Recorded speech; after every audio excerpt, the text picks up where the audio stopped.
वे बोली, हाँ लेकिन इस दर्द को तुम कम कर सकते हो। मैं बोला, चाची वह कैसे? पहले तुम ये गोली लो, खा लो, फिर बताती हूँ। मैंने कहा, घर पर जाकर खा लूँगा। चाची बोली, अभी खा लेना।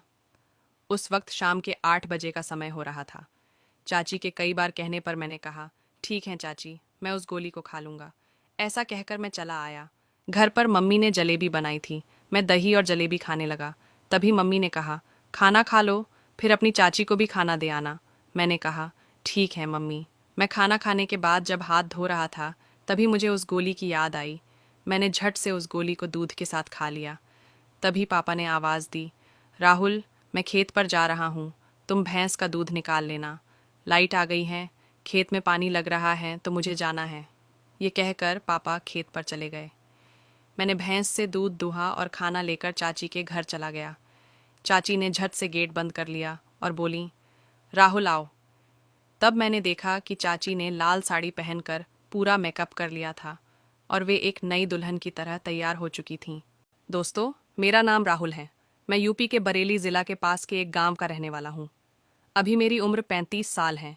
ये चाची गुफा खुदाई कहानी तब की है जब मैं 20 साल का था। उस वक्त मेरे मकान के पीछे एक चाची चाचा रहते थे। चाचा काफ़ी उम्र दराज थे जबकि चाची की उम्र कम थी और वे एकदम नई जवान लड़की की जैसी दिखती थीं। चाची का नाम दामिनी था। चाची को एक छोटा लड़का भी था। मैं बचपन से उनको देखता आया था, लेकिन मैंने उन्हें कभी उस नज़र से नहीं देखा था। एक दिन मैं अपनी छत पर खड़ा था, तभी मेरी नज़र उनके आंगन में पड़ी चारपाई पर पड़ी, जिस पर वे लेटी थीं। उनके पैरों पर से साड़ी हटी हुई थी और उनकी गुफा चमक रही थी। मैं लगभग 10 मिनट तक उनकी गुफा देखता रहा। तभी उन्होंने देख लिया और बोल उठीं, ए, क्या देख रहे हो? मैं हड़बड़ा गया और बोला, क कुछ नहीं चाची। मैं दूसरी तरफ देखने लगा। वे बेशर्मी से अपनी गुफा सहलाती हुई बोलीं, बोलो क्या हुआ राहुल, कुछ चाहिए था क्या? मैंने कहा, नहीं, कुछ नहीं। मैं छत पर से नीचे उतर आया। थोड़ी देर बाद चाची घर पर आईं और मम्मी से बातें करने लगीं। मैं घबरा गया कि कहीं वे मम्मी को न बता दें। मैं चुपचाप घर से निकल जाना चाहता था। जब मैं घर से निकल रहा था, तभी उन्होंने मुझे आवाज़ देकर बुलाया, राहुल। मैं चौंक गया और हकलाता हुआ बोला, जी, क क्या बात है? चाची थोड़ी मुस्कुराई और बोली, मेरा थोड़ा सामान ला दो। मम्मी ने भी कह दिया, हाँ बेटा, ला दे। मुझको थोड़ा राहत मिली कि चाची ने मम्मी को कुछ बताया नहीं है। फिर मेरे पूछने से पहले ही वे बताने लगीं, एक साबुन, एक शैम्पू। चाची ने मुझे 100 का नोट दिया। मैं दुकान पर जाने लगा तो वे बोलीं, राहुल, सामान मेरे घर पर आकर दे जाना। मैं बोला, ठीक है। चाची थोड़ा सा मुस्कुरा दी। मैं उनकी कटीली मुस्कान देखकर घायल सा हो गया। चाची मेरे जाने के बाद शायद अपने घर चली गई थीं, क्योंकि जब मैं उनका सामान लेकर वापस आया तो चाची वहाँ नहीं थीं। मैंने मम्मी से पूछा तो मम्मी ने बताया, वह तो तुरंत ही अपने घर पर चली गई थी। जाकर उनके घर दे आ। मैं उनके घर पर गया तो उनका गेट खुला था। मैं घर के अंदर चला गया। चाची मुझे देखकर बोली, राहुल, आ गए। अच्छा, मेरा एक काम और कर दो। मैं बोला, हाँ बताओ चाची। दुकान पर फिर से चले जाओ और एक वो भी ला दो। मैं बोला, चाची, चाचा तो हैं नहीं। फिर वो किस लिए? वे बोली, अभी तुम बच्चे हो। मैं बोला, पहले बताओ किस लिए मंगा रही हो? तो चाची बोली, पहले ले आओ, फिर बता दूंगी। नहीं, पहले बताओ, फिर लाऊंगा। अच्छा ठीक है, मैं बताती हूँ। गुफा की घास काटनी है यार, गर्मी ज़्यादा है ना। उन्होंने यार कहा तो मैं खुश हो गया।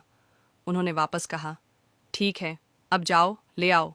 मैं चला गया और दुकान पर से लाकर उन्हें दे दिया। जब मैं उधर से जाने लगा तब चाची ने फिर से रोका, राहुल एक बात पूछूं, बताओगे? मैंने भी कह दिया, हाँ पूछो। तुम्हारी कोई गर्लफ्रेंड है क्या? मैंने कहा, नहीं तो, लेकिन आप क्यों पूछ रही हो? तब चाची बोली, बस ऐसे ही। मैं अपने घर चला आया। थोड़ी देर बाद मैं अपने कमरे में टीवी देखने लगा। तभी मम्मी के पास चाची के बोलने की आवाज़ आई। मैंने अपने कमरे से देखा कि चाची पीछे से बहुत मस्त लग रही थीं और उनके गोले काफ़ी भरे भरे से लग रहे थे। मैंने आज पहली बार उनको इतनी ध्यान से देखा था। वे मम्मी से कह रही थीं, आज दूध फट गया है। चाय बना रही थी, क्या दूध मिलेगा? मम्मी ने कहा, हाँ अभी थोड़ी देर में ले जाना, क्योंकि दूध गैस पर पकने के लिए रखा था। चाची बोली, ठीक है दीदी, अब वे चली गईं। उनके जाने के बाद मम्मी ने आवाज लगाई, राहुल। मैं बाहर निकल कर आया। मम्मी बोली, रसोई में से दूध लेकर चाची को दे आ।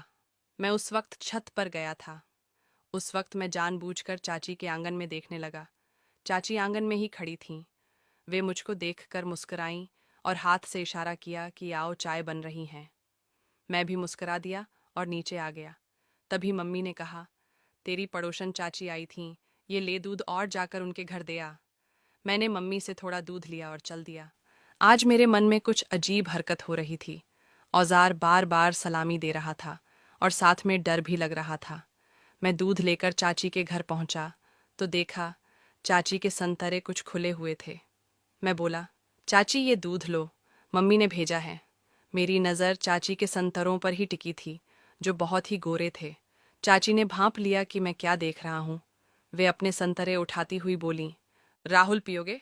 मैं हड़बड़ा गया और बोला, क्या चाची? वे इठलाकर अपने संतरे हिलाती हुई बोली, जो देख रहे हो? मैं नीचे जमीन की तरफ देखने लगा। वे बोली, राहुल, मैं चाय की बात कर रही थी। ये सुनते सुनते मुझे तो पसीना आ गया था। मैंने पूछा, चाची, चाचा तो काफी दिनों से बाहर गए हैं, कब तक आएंगे?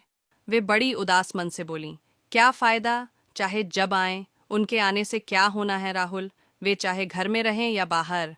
मैंने पूछा, चाची क्या लड़ाई हो गई है या कुछ और बात है?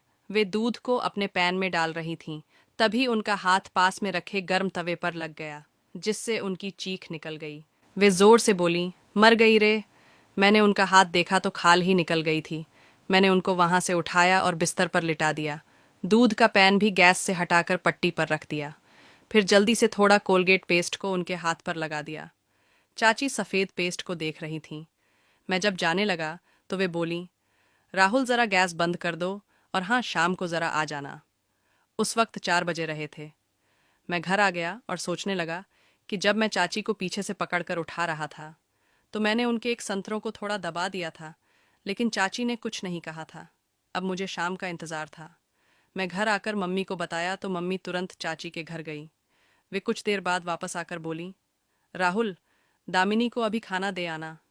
मैं बोलकर आई हूँ कि वह खाना न बनाए और उसके पास जाकर मेडिकल स्टोर से कुछ दवाई ले आ। मैंने अपनी साइकिल को निकाला और चाची से जाकर पूछा कि चाची क्या क्या लाना है। तो वे बोली, लो, पैसे ले लो और ये पर्ची है, दवाई ले आओ। मैं जाने को हुआ तो चाची बोली, कोई पूछे अगर कि किसने मंगाई है तो बता देना कि किसी और ने मंगाई है, मेरा नाम मत बताना। ठीक है। यह कहकर उन्होंने एक आंख दबाकर मुस्कुरा दिया। मैं मेडिकल स्टोर पर चला गया। मुझे नहीं मालूम था कि पर्चे पर क्या दवा लिखी है। जब मैं मेडिकल स्टोर से पर्चे पर लिखी दवाई ले चुका तब मैंने देखा उसमें एक गोली ठुकाई की थी। मैंने इससे पहले यह दवा कभी देखी नहीं थी। जब मैं वापस चाची के घर आया तो मम्मी वहीं थी। मम्मी बोली, ले आया दवाई? लेकिन चाची का चेहरा उतारा सा लगने लगा जब मम्मी ने दवाई देखने को मांगी। चाची ने मुझे आंख से न देने का इशारा किया। मैंने मम्मी को ये बोलकर दवाई नहीं दी कि अभी आता हूँ, साइकिल बाहर खड़ी है। मैं बाहर चला गया और वहाँ से अपने घर चला आया। तब तक पीछे से मम्मी आ गई और बोली, जा, चाची के हाथ में ट्यूब लगा दे जाकर और दवा भी खिला देना, जिससे उसे ज़्यादा जलन ना हो। मैं बोला, ठीक है मम्मी। मैं चाची के पास पहुंचा तो चाची अपने घुटने ऊपर करके लेटी थीं और उनकी बिना घास वाली गुफा साफ चमक रही थी। तब मैं खड़ा होकर चाची की गुफा देखने लगा। मेरा औजार भी लोअर में उफान मार रहा था। चाची के संतरे भी तने हुए नजर आ रहे थे। कुछ देर देखने के बाद मैं चाची के पास गया और मैंने उनके पेट पर हाथ रख दिया। चाची बोली, आ गए राहुल, लाओ दवाई दे दो मेरी। मैंने कहा, चाची, आपने मम्मी के सामने दवाई क्यों नहीं ली, क्यों मना कर रही थीं? तब चाची ने बताया, एक दवाई तेरे लिए भी मंगाई थी मैंने। फिर वे गोली मुझे देती हुई बोली, इसको खा लेना, बहुत काम की गोली है। मैंने बनकर पूछा, मैं क्यों खाऊं, मुझे क्या हुआ है? वे बोली, आज खाकर तो देख राहुल, फिर बताना।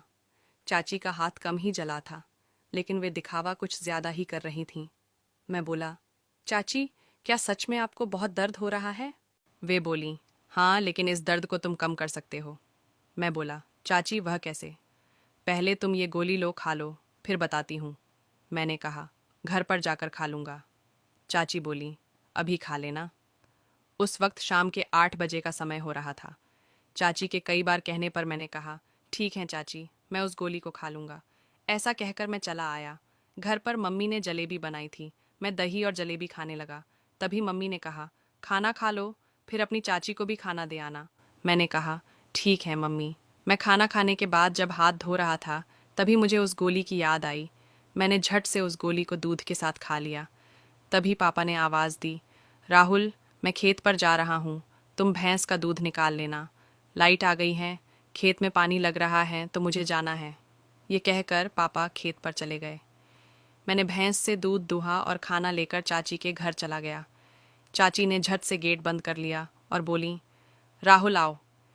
तब मैंने देखा कि चाची ने लाल साड़ी पहनकर पूरा मेकअप कर लिया था और वे एक नई दुल्हन की तरह तैयार हो चुकी थीं। मैंने आज पहली बार चाची का यह रूप देखा था। क्या मस्त लग रही थीं, पूरी कयामत। उन्होंने आज अपनी पतली कमर के काफ़ी नीचे से साड़ी को बांध रखा था। उनकी नाभ साफ दिख रही थी। चाची आज काफ़ी खुश लग रही थीं। उन्हें देखकर मेरा औजार काफ़ी टाइट हो रहा था और सामने से दिख भी रहा था। उन्होंने आगे बढ़कर टिफ़िन मेरे हाथ से ले लिया और हंसकर बोली, क्या हुआ? गोली ताकत वाली है, असर साफ दिख रहा है। मैं तो पहले से ही काफ़ी डर रहा था, लेकिन जब चाची ने मेरा हाथ पकड़कर कहा, राहुल, आज मेरी प्यास बुझा दो, मैं तुमसे कब से खुदवाना चाहती हूँ, प्लीज़ राहुल।